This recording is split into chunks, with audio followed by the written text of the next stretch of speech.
Alright guys, today we're on Always Outdoors and we are going to be feeding our baby chicken, or our ducks, our baby ducks and our chickens.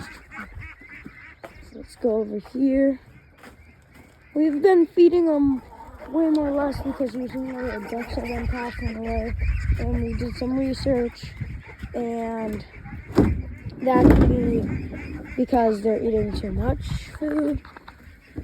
Get a scoop of food, and I'm gonna feed them. We feed them 3 scoops in the morning and 3 scoops at night. So they are getting fed very well still.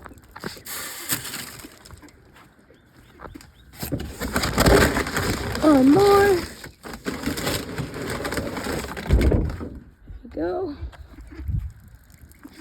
Toss it in there. And then they eat it all up.